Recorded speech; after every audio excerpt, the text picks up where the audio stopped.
Ok. Bienvenidos amigos una vez más a otro Límite Cero, este espacio que te enseña que la discapacidad es simplemente un estilo de vida diferente.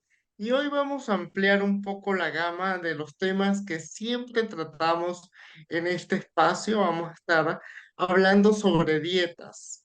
Hay dietas que normalmente se siguen por moda, porque las vimos por Instagram, porque las vimos en una red social, porque algún amigo nos las recomendó, pero hay otras que se siguen por preservar la salud. Y este es el caso del tipo de dieta que vamos a estar hablando, porque vamos a estar hablando sobre las dietas gluten free, cero gluten. Y antes de comenzar, quisiera hablarles un poco del gluten. ¿Qué es el gluten? Es una proteína vegetal que se encuentra fundamentalmente en tres tipos de cereales: en la cebada, en el trigo y en el centeno.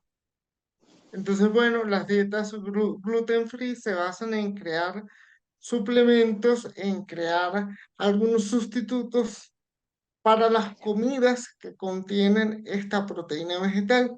Así que comencemos. Y para esto nos acompaña la químico, químico puro, Morelis Vivas.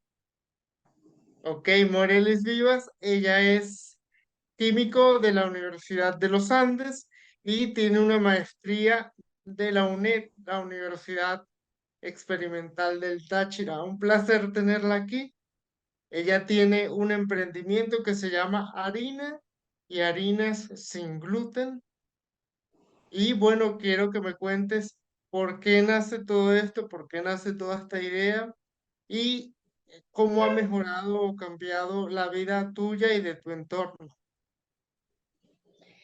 Sí, yo comencé con con este mundo de la dieta sin gluten porque yo tengo una hija y al año y medio ella comenzó, bueno, desde mucho tiempo antes comenzó con muchos vómitos, diarrea y fiebre y no le conseguimos la causa de su enfermedad.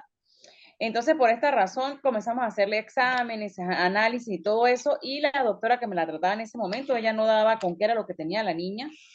Y a través de una serie de estudios, cuando cambiamos de médico, y gracias a un vecino que me sugirió que de repente mi niña era celíaca como su hijo, y comencé a investigar qué era la celiaquía, y es una intolerancia a la proteína del gluten.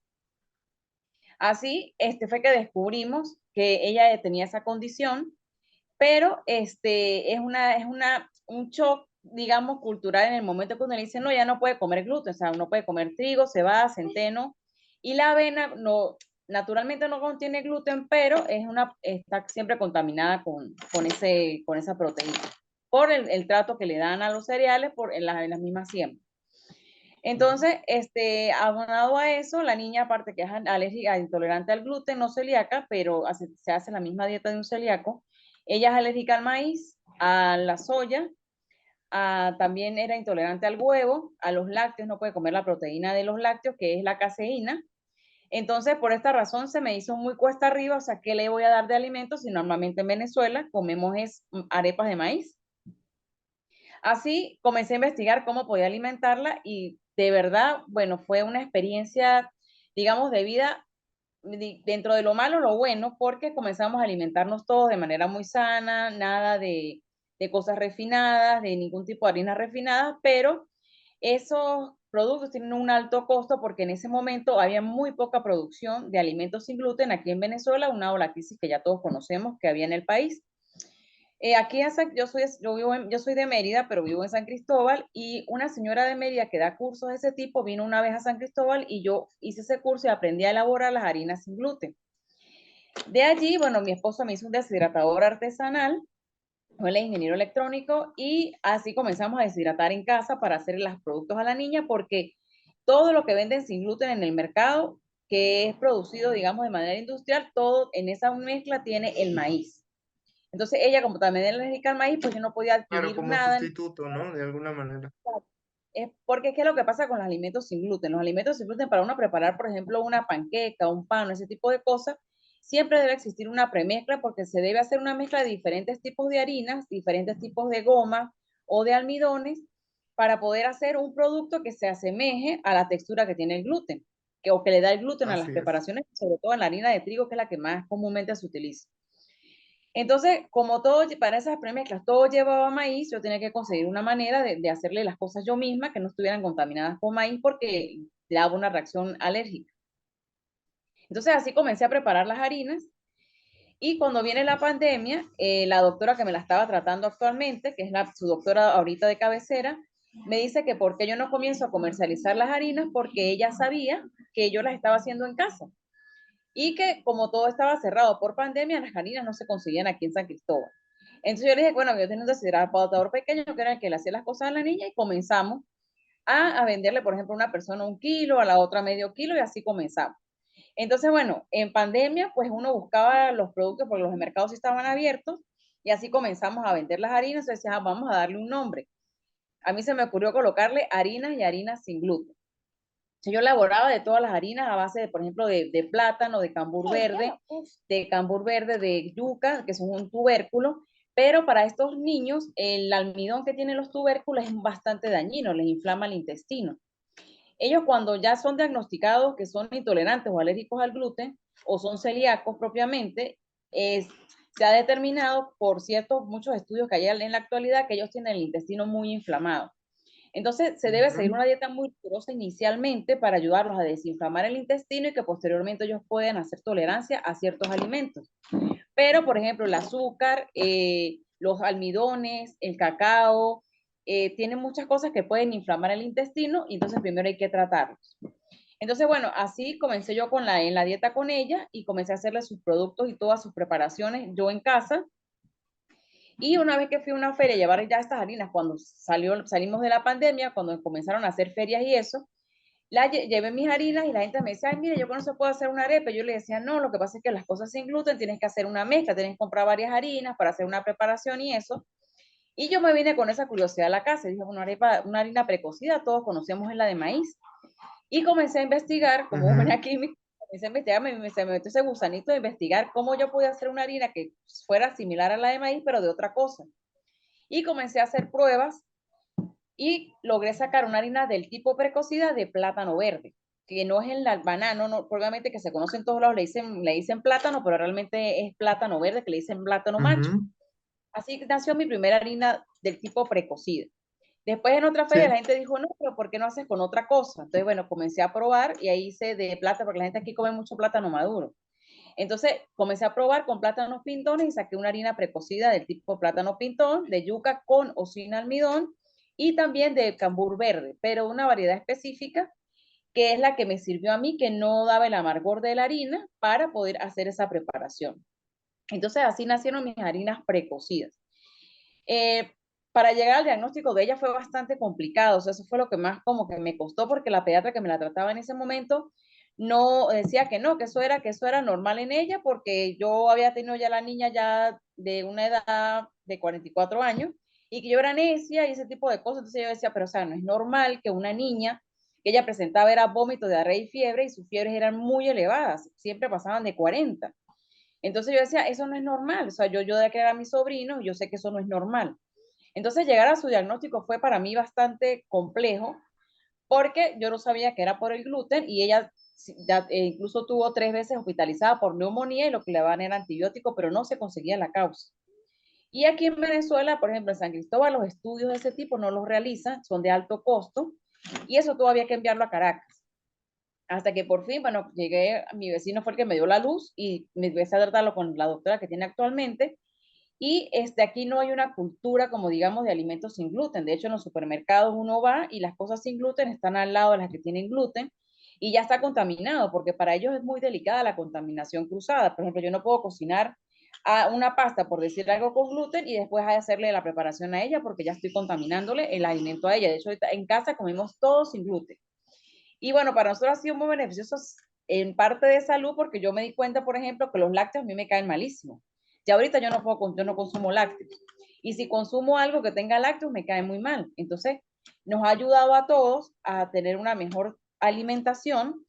Y esta dieta no es solamente para los niños intolerantes al gluten o celíacos, también se ha conseguido que este tipo de dieta es muy beneficiosa para las personas que tienen autismo. Se ha mejorado Así es. mucho a través de este tipo de alimentación, que es libre de gluten, de lácteos, de azúcares sobre todo, que es muy dañino para la salud y para nosotros pues ha sido una experiencia Ujú. muy gratificante como familia porque bueno, todos nos estamos alimentando sanamente, refinado no consumimos nada, todo lo hacemos aquí en la casa, las salsas de tomate, todo, nosotros se la preparamos a ella porque todo ese tipo de cosas llevan maíz. Entonces, como llevan maíz, pues se hace todo en casa y estamos garantizando de que todo esté sano, no tenga ningún tipo de conservante, que también es bastante dañino, y pues nos ha ayudado muchísimo y aunado a eso, económicamente, no es que somos millonarios, pero por lo menos también nos ha ayudado a paliar la situación económica. ¿Por qué? Porque nosotros somos profesores universitarios y en la actualidad, pues los Supuesto. sueldos, los salarios están muy deprimidos y eso nos ha ayudado también a compensar una parte económica, más sin embargo trato, A porque poder yo pasé por. subsanar la situación. Exacto. Y también trato de no decir, de no vender un producto muy costoso, porque yo pasé por esa situación y es muy, o sea, son de alto costo, porque por decirte algo, para yo preparar 1 kilo de harina de yuca desalmidonada, yo debo emplear 10 kilos de yuca. Y lleva un proceso, digamos, minucioso. Uno tiene que rallar la yuca, yo después por la licúo, eso se lava varias veces para extraer toda la cantidad de mayor almidón que se pueda y ese proceso, después de deshidratarlo, más o menos son como 80% de agua que tienen esos tubérculos o los frutos, y la merma es grande. Entonces, por ejemplo, para yo preparar 1 kilo de harina de plátano, debo emplear 6 kilos de plátano. Entonces, esos productos pues son de alto costo por esa razón. Entonces, yo trato como de mantener un precio que la gente pueda adquirir los productos y también se ayuden económicamente, porque para mí fue mi cuesta arriba cuando me dieron el diagnóstico y poder adquirir las cosas que eran sin gluten en ese momento. Y después aunado que no podía comer maíz, que no podía comer lácteos, que no podía comer huevos. Y bueno, comenzar a investigar también para hacer mezclas, por decir, ajá, ¿qué le puedo hacer yo allá de mezcla para hacerle un pan, por decir algo que no tenga maíz o que no lleve huevo? Entonces, todo eso, pues, fue un proceso como de investigación. Ser químico me ayudó muchísimo a yo, por ejemplo, determinar, bueno, si eso es un almidón, debe tener tanta proporción de esto, menos de aquello, y así hacerle sus preparaciones. Porque yo hacía un curso y me decían, la premezcla, me daban la premezcla y de una vez me decían, eso lleva maíz. Yo les preguntaba, ajá, pero con qué sustituyo yo el almidón de maíz? Porque mi hija es alérgica al maíz. No, y en igual proporción, por ejemplo, el almidón de arrurú. Resulta que no es así, porque todos los almidones que provienen de diferentes tubérculos tienen una consistencia diferente o sirven para algo diferente. Los que son de cereales, por ejemplo, como el maíz, sirve para dar esponjosidad, pero el de yuca, por ejemplo, sirve para dar elasticidad. Entonces, todas esas cosas, la gente en los cursos dan los cursos y dicen, no, sustituyo la misma proporción, pero no es cierto. Entonces, mi formación académica, pues me ayudó en parte a poder hacer los alimentos y Poder pues para. perfeccionar, ¿no? Exacto, para perfeccionar eso y para poder prepararle las cosas a la niña, porque también, o sea, las cosas sin gluten son costosas. Entonces yo le garantizo que yo se las preparo y ella está pues bien alimentada y de manera sana. A lo otro que hay que buscar son cosas que sean poco tratadas agroecológicamente, porque también eso les hace daño. Y entonces, pues así fue que nació mi emprendimiento. Ya la niña ahorita tiene 5 años y ella fue diagnosticada cuando tenía 1 año y 4 meses. Entonces, pues para ella, esta es mi hija. Venga, salud. Entonces, pues para Vas a mí salir en fue, YouTube. voy a salir en YouTube, ¿no? Ha sido gratificante porque y ha sido fácil para alimentarla porque ella ya viene con esa formación desde pequeñita. En cambio, hay personas que conozco ahorita que han sido diagnosticados celíacos, por ejemplo, a los 40 Ujú. años y dicen, ay, ¿ahora qué voy a comer? O hay niños que le dicen hay que retirarle el gluten y Claro. entonces dicen, no tienen alimentado, que le dan azúcar, que le dan lácteos, que le dan todo ese tipo de cosas. Y entonces, ay, ¿ahora qué hago? Pero para mí ha sido, digamos, un poco más sencillo porque yo ya la diagnostiqué desde pequeñita y es complicado. Por ejemplo, también los niños que sufren de déficit de atención, de hiperactividad, también tienen que llevar una dieta libre de Mm. gluten, de lácteos y azúcar. Y pues ya cuando les han dado azúcar y ese tipo de cosas, ya les cuesta más retirarle esos alimentos. Entonces tienen que empezar de a poco, a empezar a retirar de a poco el azúcar, los lácteos y ese tipo de cosas para que se ayuden. O sea, la alimentación ha ayudado mucho porque, como sabemos, nuestro intestino es nuestro segundo cerebro. Y se ha determinado también actualmente que los cereales afectan muchísimo para la inflamación intestinal. Entonces también es De a poco ya le retiré los cereales, lo que es el maíz no se le puede dar, pero por ejemplo el arroz es un cereal, la avena también, si viene contaminada con gluten más. Entonces, pues ha sido gratificante la alimentación, aparte que ya casi no comemos nada industrializado, digámoslo de esa manera, entonces hay que culturizar ahorita, tratar de ir a lo más natural, ese tipo de cosas, para el beneficio de la salud de las personas. ¿Ves? Es todo un proceso y es parte de una transformación cultural también, pero me alegra mucho que ustedes, por ejemplo, su experiencia familiar sea que todos comen igual, porque eso es un hecho muy importante. Generalmente cuando hay alguien en la familia que tiene algún tipo de situación especial, digamos, se siente siempre como aislado por el hecho de que no puede comer lo mismo o no puede salir y Sí. comerse una pizza, por ejemplo, con la familia, etcétera. Entonces, que ustedes todos hayan adoptado el mismo estilo de vida, la ayuda mucho a ella para sentirse integrada. Ujú. Sí, Eso es muy importante. Ahora, cuéntanos un poco del proceso, cómo es el proceso. Ya me hablaste un poco de las cantidades que hay que utilizar de cada tubérculo y eso, pero un poco más específica en el proceso de elaboración, si de las puedes. harinas.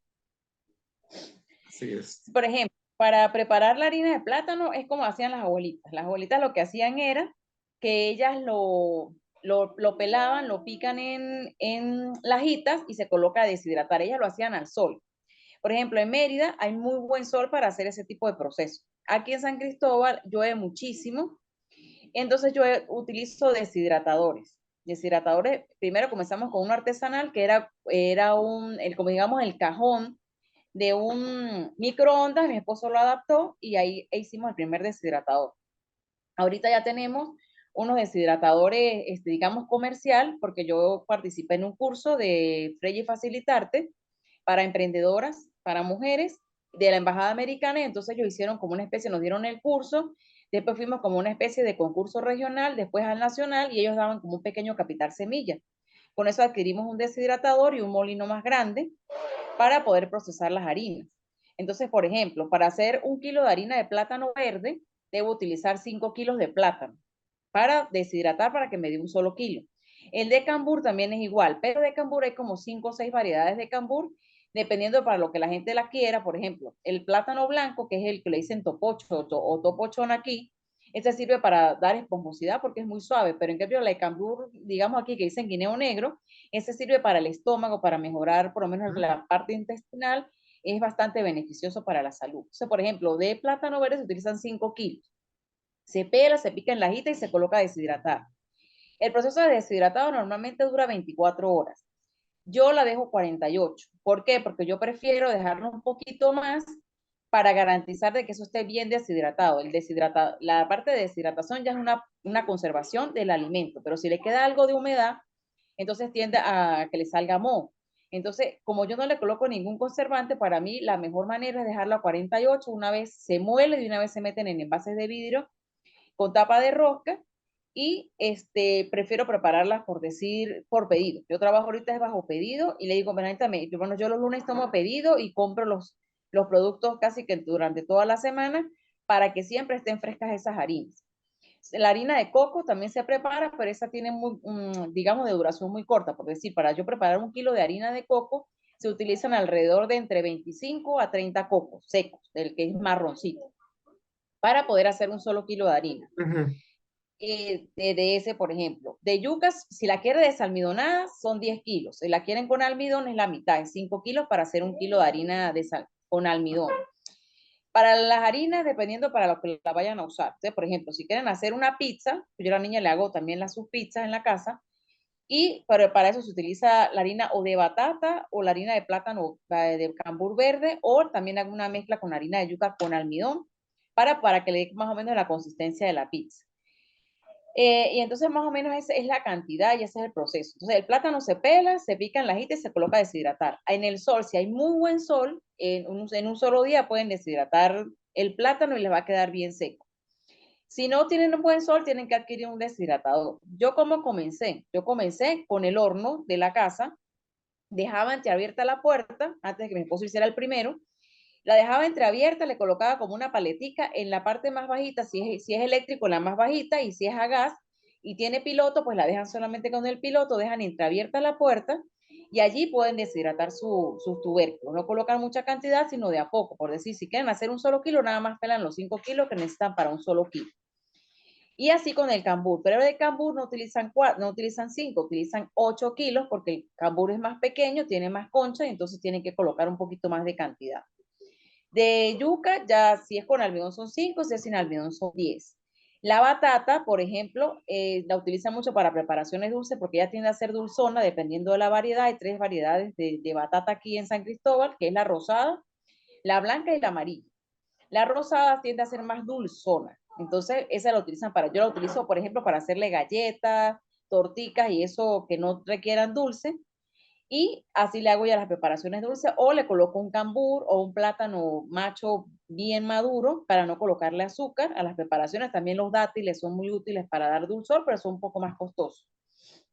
Entonces, esa se utiliza para las cosas dulces. Por ejemplo, si la quieren de apio, el apio también tiende a dar buena esponjosidad y el almidón del apio también, pero de apio, si la quieren desalmidonada, deben utilizar 15 kilos para el proceso de desalmidonado. De almidón más o menos da como kilo y medio o kilo 300 y de la parte de la harina, que es realmente la fibra, lo que queda cuando uno la procesa, quedaría un kilo. Eso más o menos son las cantidades que se utilizan para eso. ¿Cómo es el proceso de desalmidonado? Bueno, la tienen que buscar un liencillo, lo licúan o lo rayan, lo lavan varias veces, lo exprimen y lo que les queda en la parte de abajo cuando se decanta, ese es el almidón. Yo normalmente lo dejo de un día para otro, en los cursos recomiendan 4 horas, pero no decanta completo. Para la papa, que se utiliza también mucho el almidón de papa o le llaman también batata, creo que se me fue, patata, utilizan mucho para hacer preparaciones de papas, son más o menos como 18 kilos para que le dé un kilo de almidón. También depende de la variedad. La que llaman R15, que no es una papa ni muy grande ni muy pequeña, se parece mucho a la papa granola, que es amarillita, es la que da mayor cantidad de almidón. La papa blanca es más dura, pero no tiene tanto almidón como la papa amarilla. Entonces también tienen que ver qué variedad, qué es lo que quieren hacer o qué quieren obtener de esos tubérculos. Por ejemplo, con las almendras, yo la activo, por decir algo, yo voy a hacer harina de garbanzo, de lenteja o de almendra, yo las activo, que es el proceso de activación. En el proceso de activación, es colocarlas en agua en remojo, como hacen las abuelas para preparar los granos. Entonces, por ejemplo, el garbanzo yo lo dejo por decir 24 horas en agua con vinagre de manzana o limón, que es natural también y es un poco más económico. La dejo 24 horas remojando, después le saco esa agua y la dejo en agua con remojo y cada 2 horas le cambio esa agua para que no tenga ese sabor tan fuerte a garbanzo. Cuando van a hacer harinas de granos, deben cuidar mucho la materia prima. ¿Por qué? Porque por lo general hay donde empacan trigo, cebada, centeno, puede tener una contaminación los granos con esos cereales. Porque si en un silo donde almacenan una cosa y tienen trigo, se puede conseguir contaminación. De hecho, a mí me pasó una vez que mi suegra me regaló unas lentejas y tenían granos de trigo. Entonces, yo, por ejemplo, para hacer las harinas, ahorita son muy cuidadosa con eso, por la niña y también porque yo digo, yo no trabajo con clientes, yo trabajo para pacientes, porque la condición celíaca es para toda la vida. La única manera de mejorar es con la alimentación. No hay una medicina, una pastilla que yo diga me voy a tomar, Exactamente. me voy a mejorar, no. Eso es una condición para el resto de la vida, entonces hay que cuidar todos esos detalles. Entonces, por ejemplo, yo consigo unos granos en el mercado, yo escribo a la Así es. empresa, de verdad bastante receptivos para decir si tienen o no tienen, pueden tener contaminación cruzada. Entonces, todos esos detalles hay que cuidarlos bastante. Y, por ejemplo, la Muy harina de... importante, muy importante todo lo que nos estás compartiendo.